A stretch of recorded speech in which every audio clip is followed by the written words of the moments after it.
आज की इस वीडियो में हम लोग डिस्कस करेंगे order 27A, 28 and 29 of CPC 9008। ये तीनों ऑर्डर सिंपल से स्मॉल से ऑर्डर हैं, एक एक पेज के ये ऑर्डर हैं, इनको हम लोग को आज इस वीडियो में डिस्कस करना है। सो ऑर्डर 27A से स्टार्ट करते हैं, जिसका टाइटल है suit involving any substantial question as to the interpretation of constitutional law.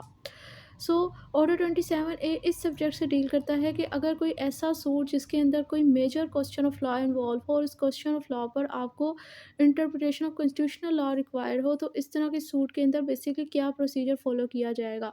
Order 27A इस मैटर से डील करता है। टोटल 4 रूल हैं इस ऑर्डर के, जो इसमें डिस्कस किए गए हैं। मैंने वन बाय वन डिस्कस करते हैं। So rule 1 state that notice to the advocate general, यानी एडवोकेट जनरल को कब नोटिस दिया जाएगा। So rule 1 state that in any suit in which it appear to the court that any substantial question as to the interpretation of constitutional law is involved। मतलब कोई ऐसा case है, कोई ऐसा मुकदमा है जिसके अंदर कोर्ट को ये लगता है कि कोई major question of law involve है और इस क्वेश्चन ऑफ लॉ पे बेसिकली हमें कॉन्स्टिट्यूशनल लॉ की इंटरप्रिटेशन रिक्वायर है। देन क्या करेगा कोर्ट, वो करें the court shall not proceed to determine that question. अब कोर्ट इस क्वेश्चन की डिटर्मिनेशन नहीं करेगी, उसकी प्रोसीडिंग को स्टॉप कर देगी, कंटिन्यू नहीं रखेगी। कब तक नहीं करेगी? Until after notice has been given to the attorney general for Pakistan if the question of law concern the federal government and to the advocate general of the province if the question of law concern as a provincial government.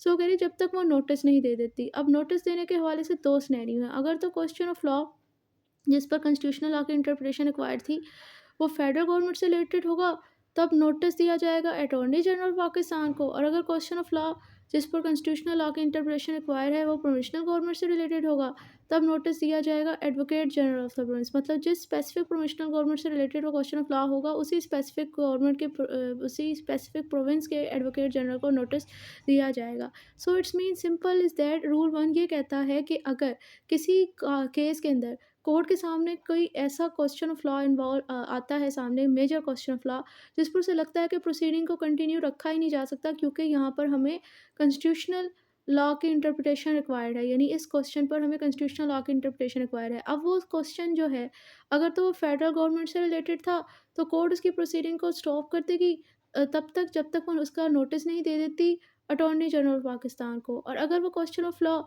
किसी provincial government से related था, तब court इसकी proceeding को stop रखेगी तब तक जब तक वो नोटिस नहीं दे देती उसी स्पेसिफिक प्रोविंशनल गवर्नमेंट के प्रोविंस के एडवोकेट जनरल को। सो आई होप ये रूल 1 आपको क्लियर हो गया होगा। नेक्स्ट है रूल 2। रूल 2 कहता है कोर्ट में add government as a party, यानी कि कोर्ट गवर्नमेंट को अब पार्टी ऑफ द सूट बना सकती है।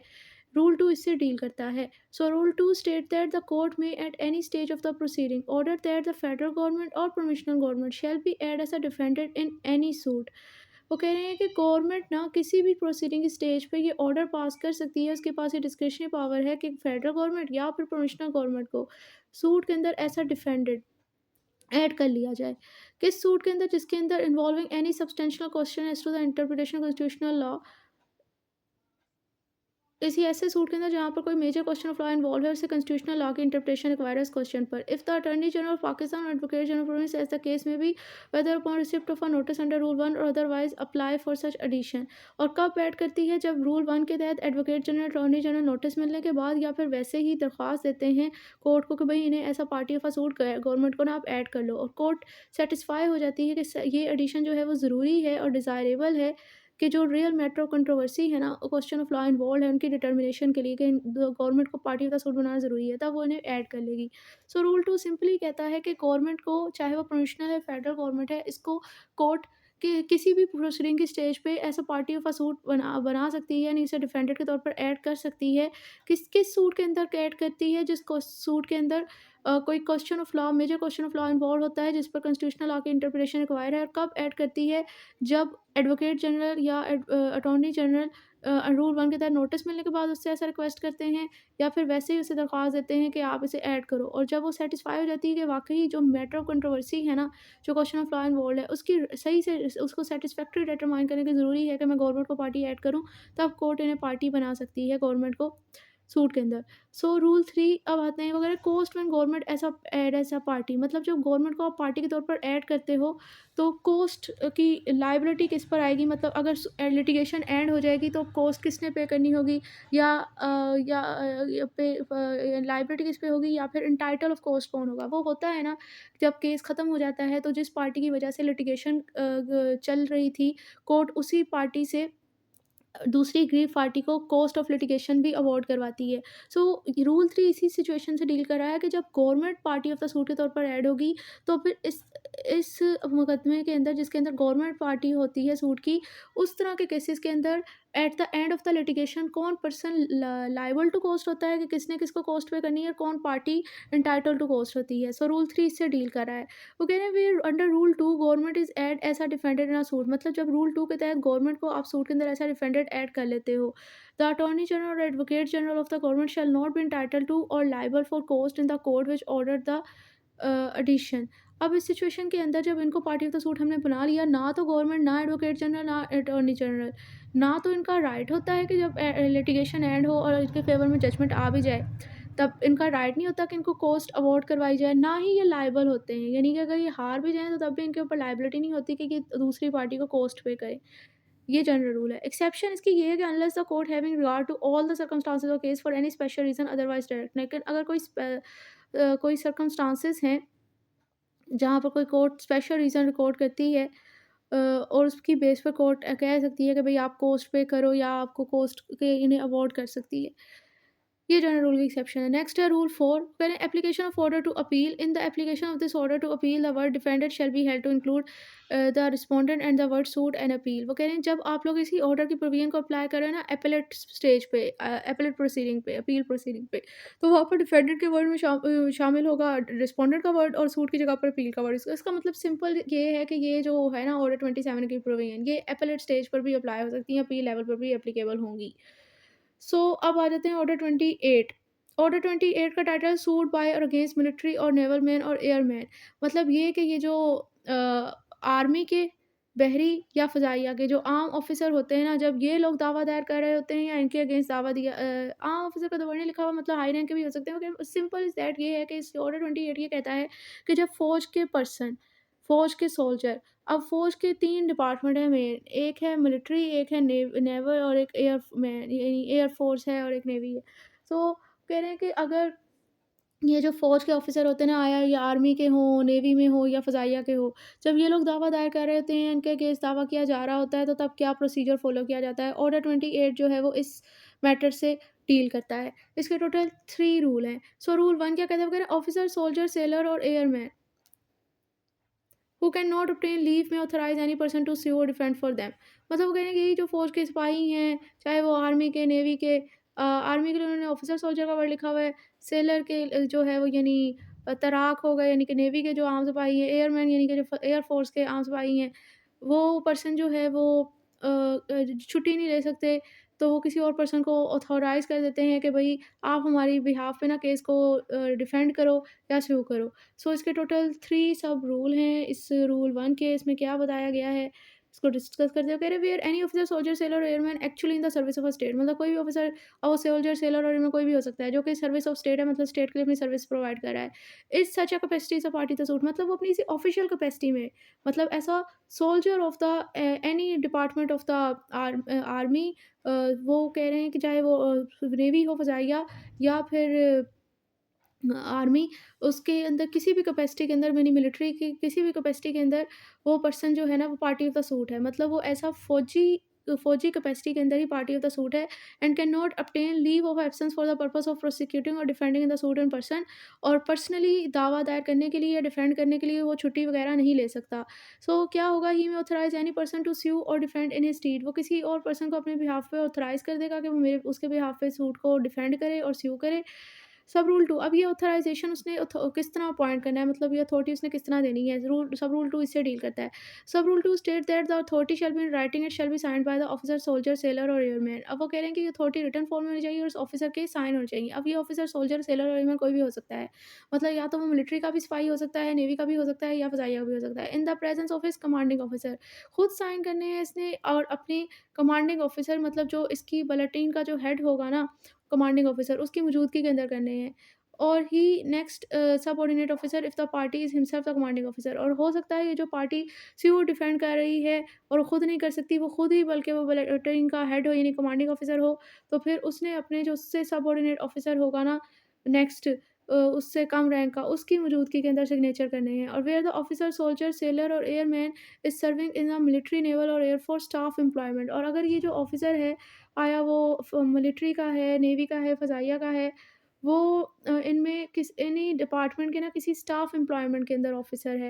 मतलब जैसे फ़ौजी नहीं है, लेकिन फ़ौज के जो रेलेवेंट डिपार्टमेंट होते हैं ना, जैसे कि इंजीनियर, साइंटिस्ट या डॉक्टर, उसके अंदर किसी स्टाफ एम्प्लॉयमेंट के अंदर वो है,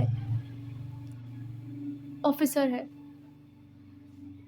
मतलब फौजी डॉक्टर आप कह सकते हो। तो वो कह रहे हैं कि द हेड और the other superior officer of the office in which he is employed, मतलब अब जिस स्टाफ एम्प्लॉयमेंट के अंदर वो ऑफिसर है, उस डिपार्टमेंट के जो जिस अदारे के मतलब जिस डिपार्टमेंट के अंदर वो मुलाज़मत कर रहा है ना, उसी अदारे का जो हेड है, सुपीरियर ऑफिसर है, उसकी मौजूदगी के अंदर उसने अब साइन करने हैं। और फिर ये कमांडिंग ऑफिसर दूसरा ऑफिसर है ना, इसके साइन करने के बाद ऑफिसर के वो खुद भी इसके ऊपर ऑथराइज़ेशन लेटर पर काउंटर साइन यानी साइन करेंगे। फिर ये कोर्ट के अंदर जमा करवा दिया जाएगा। सो सब रूल 2 बेसिकली ये कह रहा है कि ये अथॉरिटी रिटन फॉर्म में होनी चाहिए, और जब ये जो आर्म सिपाही जो कि आर्मी, नेवी और फ़ज़ाइया किसी का भी हो सकता है, ज इस एक तो इसके इस पर साइन होने चाहिए, और जो इसकी बुलेटिन का हेड है यानी कमांडिंग ऑफिसर है, उसके साइन होने चाहिए। पहली सिचुएशन तो ये है। दूसरी सिचुएशन ये है कि हो सकता है कि ये जो पर्सन अथॉरिटी दे रहा है ना, वो कोई आम सिपाही ना हो, बल्कि वो ही कमांडिंग ऑफिसर हो। जो कि खुद डिफेंड नहीं कर सकता, ना स्यू कर सकता है, वो किसी और को ये ऑथराइज़ कर रहा हो कि भई आप मेरे बिहाफ़ पे दावा दायर कर लो, डिफेंड कर लो। अब इस पर्सन ने क्या करना है, इस पर्सन ने खुद साइन करने हैं इस ऑथराइज़ेशन लेटर पे, और साथ इसके करने अपने नेक्स्ट सबऑर्डिनेट ऑफिसर की मौजूदगी के अंदर हैं। तीसरी सिचुएशन ये है कि ये जो आम सिपाही है, मिलिट्री, आर्मी, फ़ज़ाइया का, वो पर्सन जो है वो फ़ौजी ना हो, बल्कि फ़ौज का कोई जो रेलेवेंट डिपार्टमेंट है ना, उस डिपार्टमेंट में कोई स्टाफ एम्प्लॉयमेंट के जो डिपार्टमेंट है ना, जैसे कि फ़ौज के अंदर डॉक्टर भी होते हैं, साइंटिस्ट भी होते हैं, इंजीनियर भी होते हैं, तो वो कह रहे हैं कि वो हो। तो इस तरह वो क्या करेगा, वो उस उन उ उधर उधर उधर का ऑफ़िसर होगा, तो उसने उसी रेलेवेंट डिपार्टमेंट के हेड की और सुपीरियर ऑफ़िसर की मौजूदगी के अंदर साइन करने हैं। और उसके साइन करने के बाद उसी रेलेवेंट डिपार्टमेंट का हेड सुपीरियर ऑफ़िसर ने भी इस पर काउंटर साइन करने हैं। फिर ये ऑथराइज़ेशन लेटर जो है कोर्ट में जमा करवा दी जाती है।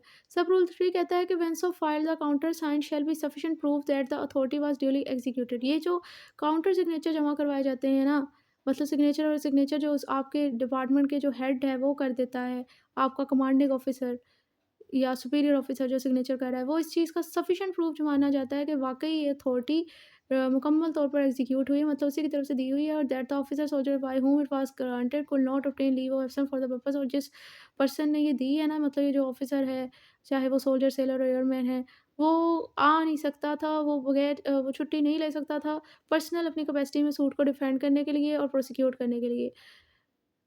मतलब इस काउंटर सिग्नेचर की इतनी वैलिडिटी है। फिर उसके बाद एक्सप्लेनेशन है। इस ऑर्डर के अंदर वो कह रहे हैं कमांडिंग ऑफिसर के एक्सप्रेशन से मुराद वो ऑफिसर है जिसकी actual command for the timing of any regiment, corps, ship, detachment और depot to which the officer, soldier और एयरमैन बिलॉन्ग। अब आप लोगों ने नॉर्मली फ़ौज के लिए एक वर्ड लिख सुना होगा, एक होता है बटालियन आई गेस, तो वो जिस तरह इसमें नहीं होता, जैसे कि एक दस्ता होता है, एक ऑफिसर होता है, उसका हेड होता है और उसके अंडर एक दस्ता होता है, कोर होती है, वफ़द होता है 800 या 1000 सिपाहियों का। तो वो बेसिकली कमांडिंग ऑफिसर को वही कह रहे हैं कि एक ऐसा पर्सन जिसकी निगरानी के अंदर कोई रेजिमेंट और कॉर्प्स है, कोई डिपो डिटैचमेंट शिप है। ये बेसिकली वर्ड एक ही चीज़ के लिए यूज़ होते हैं, जैसे कि बटालियन या फिर जो है वो वफ़द कह लें या दस्ता कह लें सिपाहियों का। तो वो कह रहे हैं कि जिसकी निगरानी में इन ऑफ़िसर का ये दस्ता होना, मतलब जिस दस्ते से ये लोग आम सिपाही जो हैं फ़ौज के, अब चाहे वो आर्मी के, फ़ज़ाइया के, नेवी के, वो बिलॉन्ग करते हैं, और वो दस्ता जिस पर्सन की निगरानी में हो, तो वो उस पर्सन को हम कहते हैं commanding officer under this order. Next है रूल 2।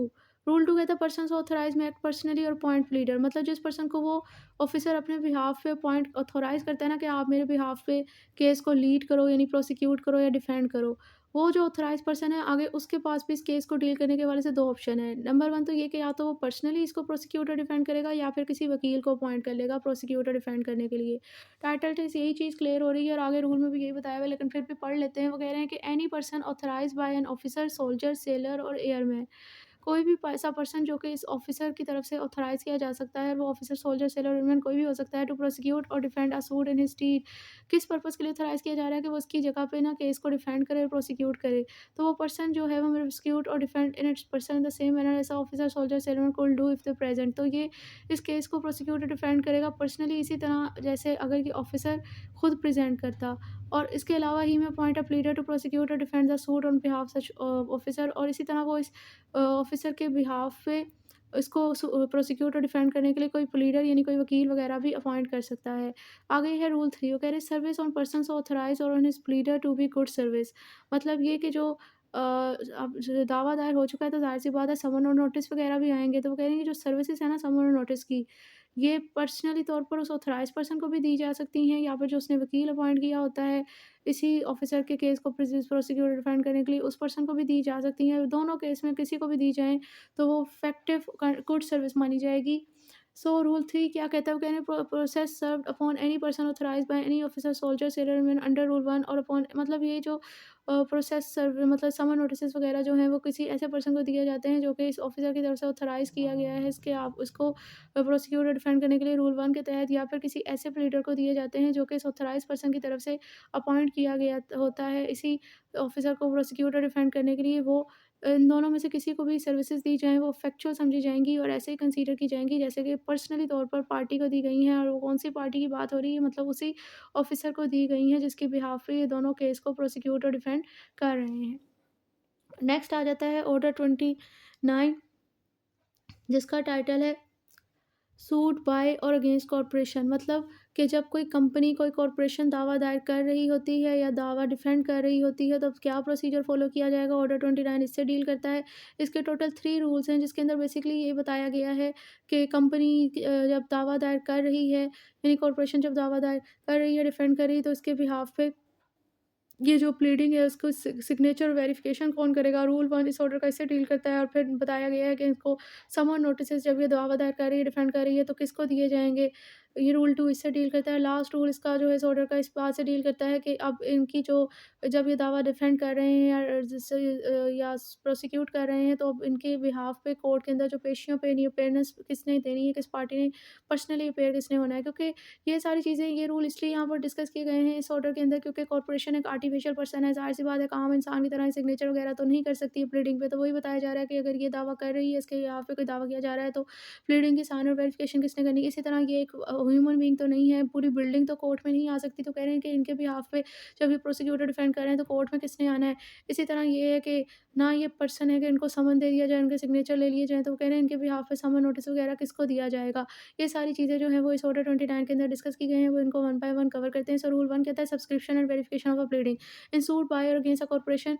मतलब कह रहे हैं जब कॉर्पोरेशन दावा दायर करती है या उसके अगेंस्ट दावा दायर किया जाता है, एनी प्लीडिंग में be signed and verified on behalf of a corporation. अब जो भी प्लीडिंग जो है वो कॉर्पोरेशन के बिहाफ पे उस पर सिग्नेचर और वेरिफिकेशन कौन करेगा। मे का वर्ड है, इसका मतलब कि ये आगे कुछ रेलिवेंट पर्सन बताए हुए इनमें से कोई एक बंदा प्लीडिंग के बिहाफ पे साइन और वेरिफिकेशन कर सकता है। प्लीडिंग सॉरी कॉर्पोरेशन के बिहाफ पे प्लीडिंग पर साइन और वेरिफिकेशन कर सकता है। वो पर्सन कौन-कौन हो सकता है, या एक तो वो सेक्रेटरी ऑफ द कॉर्पोरेशन हो सकता है, या फिर कॉर्पोरेशन का कोई डायरेक्टर कर सकता है, या कोई भी ऐसा प्रिंसिपल ऑफिसर कर सकता है कॉर्पोरेशन का जो कि इन फैक्ट के हवाले से गवाही देने देने के काबिल हो। Who is able to depose the fact of a case. मतलब वो पर्सन जो कि इस केस के फैक्ट के हवाले से गवाही देने के लायक हो, वो दे सकता हो, तो वो इन 3 पर्सनैलिटी में से कॉर्पोरेशन के बिहाफ़ पे जब दावा दायर किया जा रहा है या डिफेंड किया जा रहा है, प्लीडिंग के ऊपर साइन और वेरिफिकेशन इन तीनों में से कोई एक बंदा कर सकता है। और वो सेक्रेटरी ऑफ द कॉर्पोरेशन हो सकता है, या डायरेक्टर हो सकता है, या कोई भी प्रिंसिपल ऑफिसर जो कि केस के फैक्ट के हवाले से गवाही देने के अहल होता है। नेक्स्ट आ जाता है रूल 2, वो कहता है service on corporation can subject to any statutory provision regulating service of process where the suit is against the corporation the summon may be served. मतलब जो भी सर्विस और प्रोसेस से रिलेटेड स्टैट्यूटरी प्रोविजन है, उनकी प्रोविजन को मद्देनज़र रखते हुए जब भी दावा जो है वो कॉर्पोरेशन के अगेंस्ट होता है, समन सर्व किया जाएगा। अब यहाँ पर स्टैट्यूटरी प्रोविजन कौन-सी हैं जो कि सर्विस ऑफ प्रोसेस से डील करती हैं। एक तो है ऑर्डर 5 और एक है सेक्शन 27 ऑफ 32 ऑफ सीपीसी। इसमें बताया गया है कि ये समन और नोटिसेस वगैरह किस तरह दिए जाते हैं। सो वो कह रहे हैं कि इन प्रोविजन को ना मतलब सेक्शन 27 और 32 ऑफ सीपीसी और ऑर्डर 5 सीपीसी के प्रोविजन को मद्देनजर रखते हुए जब भी दावा कॉर्पोरेशन के अगेंस्ट होता है, समन सर्व किया जा सकता है किसी clause a on the secretary और एनी गवर्नमेंट और सॉरी डायरेक्टर और other principal officer of the corporation. अब यहाँ पर भी मे का वर्ड लिखा हुआ था कि मे भी सर्व, तो वो कह रहे हैं कि समन अगर कॉर्पोरेशन के अगेंस्ट दावा होता है तो समन सर्व किया जा सकता है या तो सेक्रेटरी ऑफ द कॉर्पोरेशन को या फिर उसके डायरेक्टर को या किसी भी उसके प्रिंसिपल ऑफिसर को। पॉइंट बी कहता है या फिर आप बाई लिविंग और sending it a post address to the corporation at the registered office और if there is no registered office then at the place where the corporation carry on a business. या फिर आप लोग कह रहे हैं bye डाक यानी पोस्ट जो है वो आप लोग इसके रजिस्टर्ड ऑफिस पे कॉर्पोरेशन के समन को भेज दोगे, और अगर कोई रजिस्टर्ड ऑफिस नहीं होगा तो जहाँ पर उसका प्लेस ऑफ बिजनेस होगा ना कॉर्पोरेशन का, वहाँ पर ये डिलीवरी ऑफ समन कर दी जाएगी। नेक्स्ट आ जाता है rule 3, power to require personal attendance of officer of a corporation. मतलब ज़ाहिर-सी बात है कि ये तो एक आर्टिफिशियल पर्सन है कॉर्पोरेशन पर पर्सनली तौर पर अपेयर कौन होगा कोर्ट में, इनके बिहाफ पे पेशियों पे कौन आएगा? तो वो रूल 3 से डील करते हुए कह रहे हैं the court may at any stage of the suit, court किसी भी सूट की स्टेज के ऊपर उसकी डिस्क्रिशनरी पावर है कि रिक्वायर कर सकती है पर्सनल अपीयरेंस, और रिक्वायर कर सकती है कि कौन पर्सनली तौर पर अपेयर हो कॉर्पोरेशन की तरफ से, या तो उसके सेक्रेटरी की वो कह सकती है कि सेक्रेटरी आए, या फिर उसके किसी डायरेक्टर को बुला सकती है, या किसी भी उसके principal officer of the corporation को बुला सकती है, जो भी सूट से रिलेटेड अहम क्वेश्चन है, मटेरियल क्वेश्चन है, उनके मतलब सवाल देने का अहल है वो दे सकता है। तो इस इन 3 पर्सनैलिटीज़ में से किसी एक पर्सन को पर्सनल अपीयरेंस का नोटिस दे सकती है कोर्ट, और किसी भी सूट की स्टेज के ऊपर उसे इन्हें कॉल कर सकती है। सो ये आपके पास ऑर्डर 29 था। नेक्स्ट वीडियो में इंशाल्लाह हम नेक्स्ट ऑर्डर डिस्कस करेंगे। इसी तरह हमारे जो है वो ऑर्डर 27 ए, 28 और 29 इस वीडियो में कवर होगा।